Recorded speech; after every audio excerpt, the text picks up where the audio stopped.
you cannot adapt to extinction. An activist delivering a warning to the world. The climate crisis is pushing many communities beyond their ability to adapt. She is the voice of a new generation from a continent often ignored. Children are on the front line of the climate crisis. Apostle, you're looking healthy already. I take this appointment not as a testament to something I have done, but as something that we have done, as a movement of young people. UNICEF Goodwill Ambassador and advocate for climate justice, Vanessa Nakate speaks to the InnerView.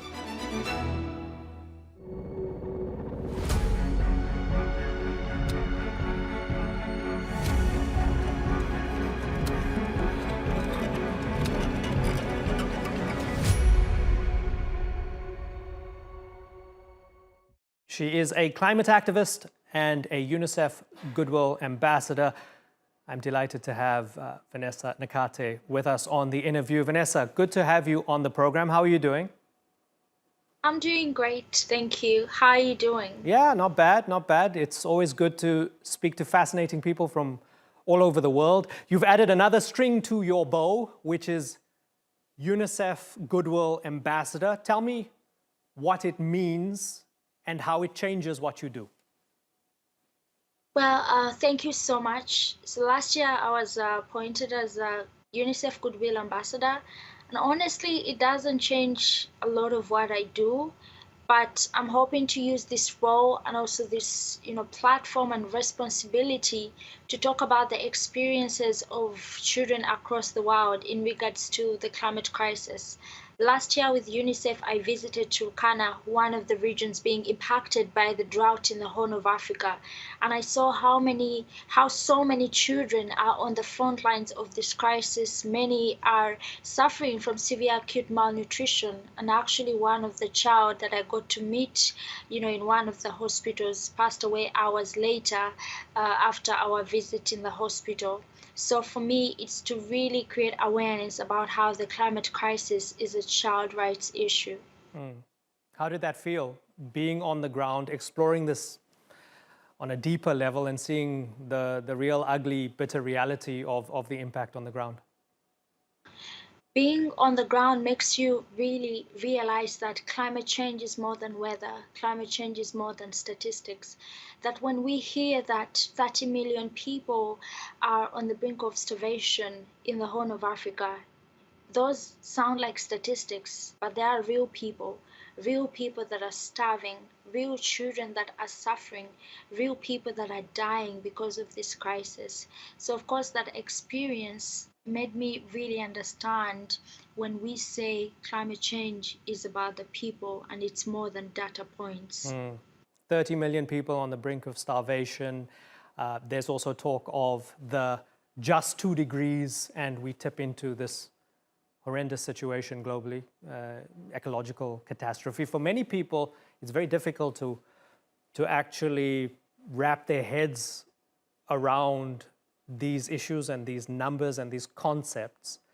And it takes real, physical, tangible, personal examples for the penny to drop for them. Do you see that as a part of what you do as an activist and a communicator to actually, shove it in people's faces to say that this is not just a number, this is not just a theory, this is not just some abstract concept? Yes, I think that as much as we need the statistics, we need people to know the statistics, but I think it's also important to have the human face of the climate crisis, because this really shows how families are trying to keep their young ones alive, how they're trying to cling and survive for the next hour, for the next week, for the next month, or the next year. So for me, bringing the stories, the experiences of people on the front lines, I think it's really powerful hopeful in our fight for climate justice. Statistics are important, but we need a human face of the conversation. Many times people are disconnected from the reality of what is happening on the ground. But when we bring these stories, when we amplify and platform these stories, I think it helps people see the urgency of the crisis and how much devastation is happening in some parts of the world. Are you comfortable with the idea that you are the face of climate activism in Africa, as if you represent the entire continent?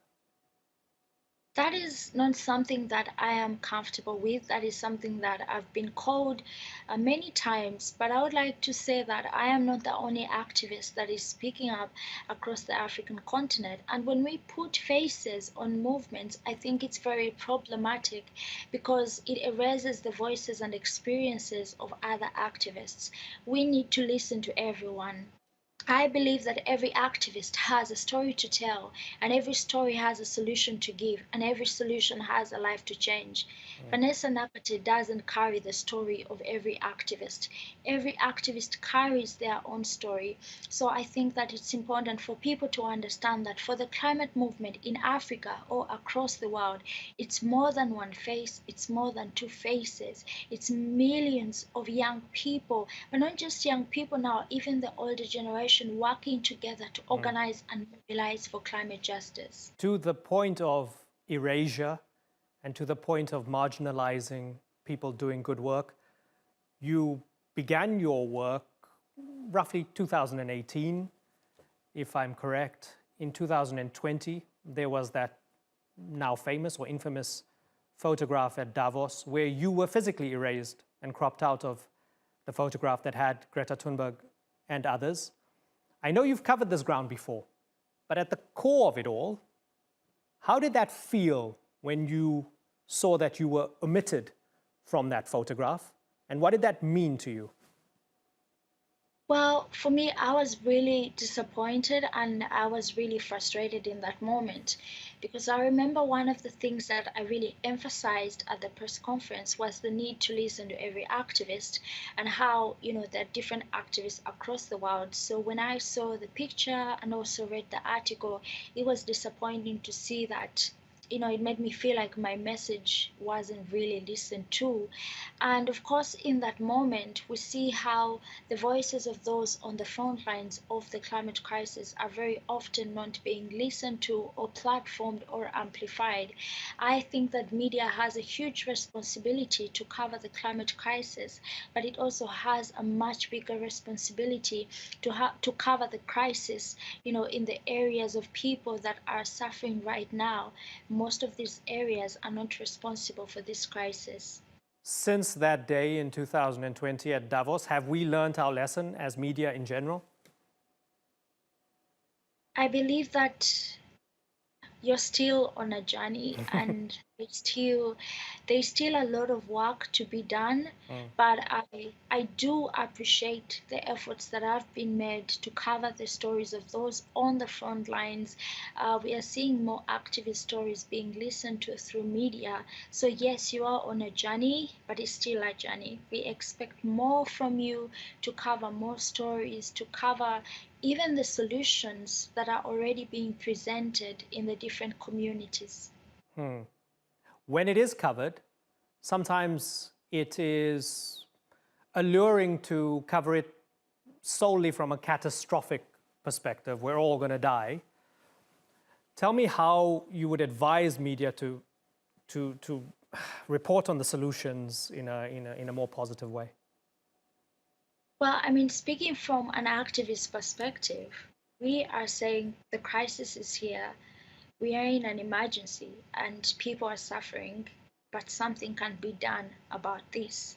Because if we were to only communicate, the danger and the catastrophes, even me myself, I wouldn't have the strength to continue activism because I would feel like there is no hope and we are all doomed, you know. So I think that it's important to talk about the urgency of the crisis, to really highlight how some communities are, facing some of the worst impacts of the climate crisis, to highlight the injustices that come with climate change, but also to say we can do something. Leaders can do something. And what can leaders do? Listen to the science.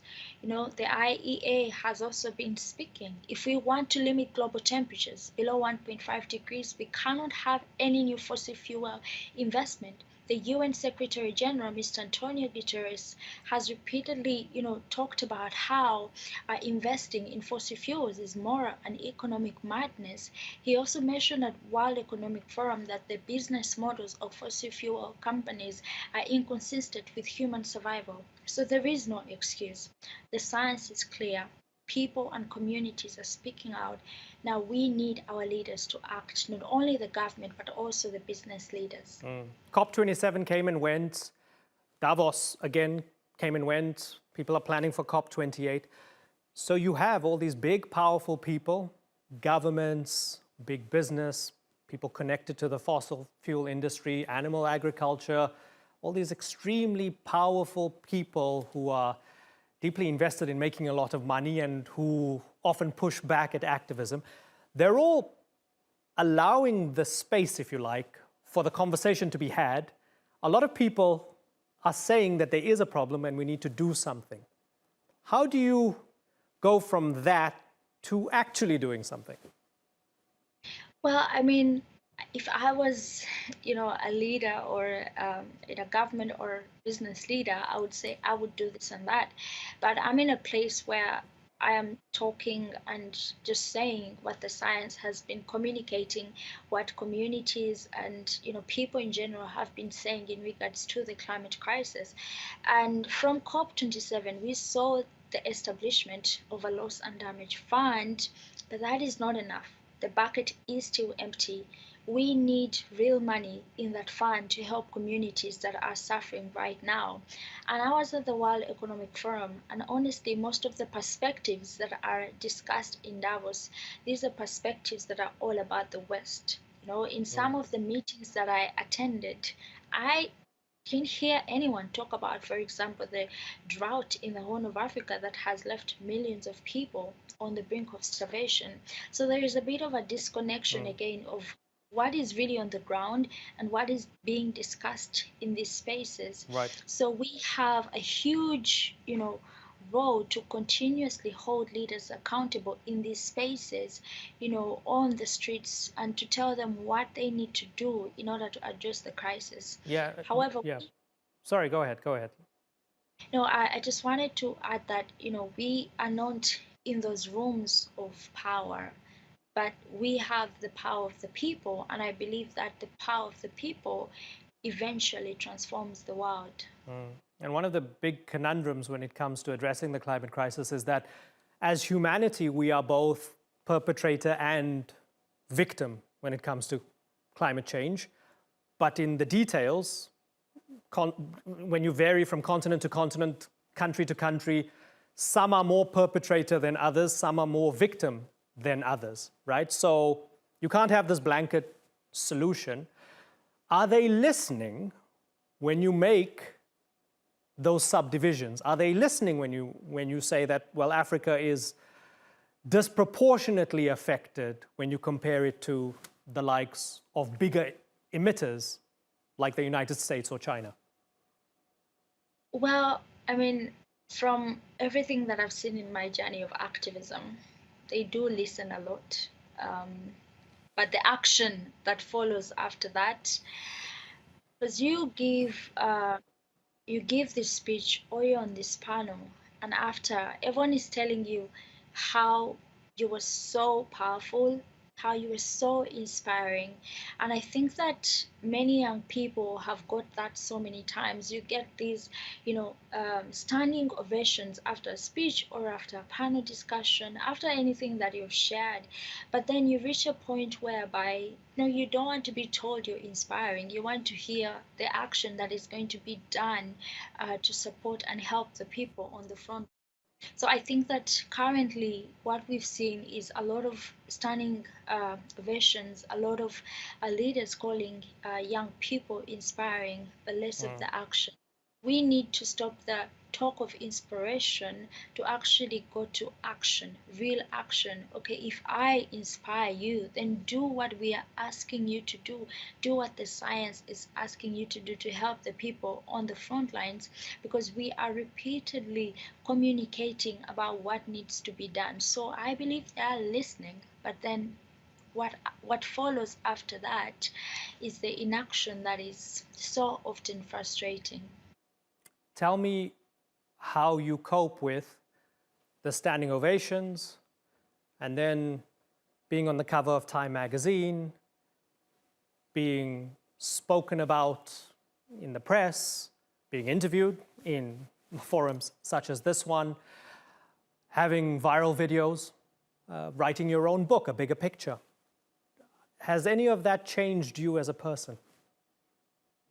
No, I don't think that any of that has changed me. And I think one of the things that have really changed, about me ever since I started activism, is the fact that I can publicly speak without a lot of fear like I used to before. I can do interviews without fear, because growing up I was quite very shy, and even in school really had times doing presentations in class. So I think that is one thing that has changed, that now I can easily speak with people. I'm not yet fully there, but I believe that I will get there. But in terms of who I was before, character, or I don't know which other thing I can say, I don't think that anything has really changed. I'm the same person you would have met in 2018. How much does your faith mean to you? I looked at your Twitter bio. It said born again Christian. Usually, climate activists are not necessarily synonymous with being deeply religious people. I mean, part of the criticism from a lot of religious conservative people is they see climate activists as being these sort of far left, hedonistic, godless types, in a broad brush. Tell me about that space that you carve out for yourself, being a person of faith and being a climate activist. Well, I mean, yeah, it's been said many times about how activists are, and when it comes to religious issues, but that doesn't communicate to everyone individually. I don't think that it really makes sense to categorize all of us as being non-believers in anything. I personally, I believe in Jesus Christ as my Lord and Savior. And one of the things, I mean, there are many things, but one of the things that I've learned in scripture, there is this story where Jesus feeds 5,000 men, plus women and children, and then there are leftovers, and then he asks his disciples to collect everything that has been left, so that none of it is lost or even wasted. And some of the scriptures really reveal to me the heart of Christ when it comes to loss and wastage. And it's not the will of God that we should have loss or wastage in this world. He came that we may have life, and have that life in abundance. And for me, abundance of life is seeing people, being able to access the food that they need, the health services that they need, being able to go to school, to have shelter, and then many times I've been asked what gives me hope. Honestly, if I didn't have a relationship with God, if I didn't have a relationship with the Holy Spirit, I don't think that I would have managed to do activism until this point. Because with the frustrations and the disappointments that come with that, you need a hope that is beyond what is physical, a hope that is spiritual, that will make you expect something, that something good, something good will come out of what you're doing. So for me, my faith plays a very huge role in my fight for climate justice. It's like that responsibility and mandate to ensure that God's creation is protected and that the people that God created are also protected. And you talk of climate justice involving giving people access to the land, giving people access to food, giving them a dignified life. For many people who are skeptical, they feel as if climate activism is suggesting they need to diminish their way of life. They need to impoverish their standard of living. They need to give up something of themselves in order to contribute to climate justice. Address that for me. Tell me how you engage with that. Well, I think that, for many people, when they hear about climate activism or the climate crisis, some of the people that deny that it exists, of course, think that they have to be pushed, to the places of extreme, maybe poverty, in order to address the crisis. And many times, we've said the climate crisis is a very intersectional issue. And for me, being able to live and thrive for people means poverty eradication. But we know that climate change is pushing millions of people into extreme poverty. It means ensuring that girls, and boys go to school and they finish school. But with the continuous climate disasters, many children are missing school. Many girls are dropping out of school and being forced into early marriages. It's ensuring, seeing that people have access to food. I think that is living and thriving. But with the destruction of farms and drying of crops, then how can we achieve zero hunger? So I think it's people just need to understand how the climate crisis comes in every sector of our lives, and if we don't address it, then many issues of our lives will be impacted. Earth in itself is very spiritual and it's very interconnected. So if we address the climate crisis, we are addressing poverty eradication. We are addressing the issue of girls' education, achieving zero hunger, education, sustainable cities. So for me, I think people just need to see how climate justice, will not only be good for our planet, but it will be good for every part of our lives or every sector of our lives. There's a famous quote from Chief Seattle which says, "We don't inherit the world from our ancestors, we borrow it from our children."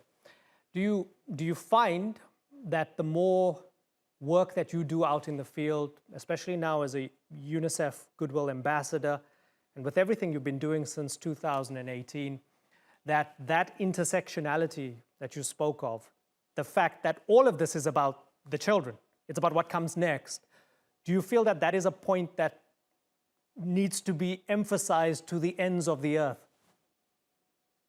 Yeah, I mean, when I started activism, or the first time I got to learn about climate change in school, it was talked about something that would come in the future. But then when I started activism, I started to realize that many people were already living that future that we were talking about in school. So realizing how much the climate crisis is not something that is coming in the future, but it's already here. I think it's not only a fight for the present, but it's also a fight for those generations that are coming. I think that it would be irresponsible of us to destroy a planet that other generations are going to live in as well. So for me, I think I borrow from that quote as well. We are not only fighting for what is present, but also for the coming generations, so that they can have access to the resources, to the place that we all call home right now. We are not the first, inhabitants of this earth. There were people who were here before us. There were people who organized and fought, for a better world for all of us. Some of them may still be here. Some of them may not be here right now, but they fought that we can have, a better world for all of us. And they handed that work to us now, and we continue that work for the coming generations, because whatever, I believe that we should move from glory to glory. I believe that our paths should shine brighter and brighter, and what we leave for the coming generations should be better than what was left for us by the previous generations. Vanessa, you're going to be 27 this year. Is that the point at which you feel that you're going to stop being labeled this young activist or youth climate activist and just be a climate activist without the Y word before it? Well, I'm yet to find out how I'll be called, because even while 23, 24, 25, some people were still referring to me as a teenage activist, something like that. So I think that, I will find out when I turn 27 if I'll still be called a youth or a young activist. But the bigger picture here is that our fight for climate justice is not about our age, And I also think that when we speak about, a generation that can fight for climate justice, I think a generation belongs to everyone who is alive at this point. And you don't have to be 16 to fight for a better planet. You don't have to be 25. You can be 30, you can be 40, you can be 95, 100, and still fight for a better world for all of us. So I think that it's not an issue of how young or how old you are, but it's really what your heart carries and your message for your generation, because as long as you're alive, this is your generation. Mm-hmm. And it's the only home we have, this planet called Earth, a mote of dust suspended on a sunbeam, according to Carl Sagan. Vanessa Nakate, it's been a pleasure having you on the interview. I thank you very much, and I wish you all the best. Thank you too as well. It was such a lovely interview. All the best. Bye-bye.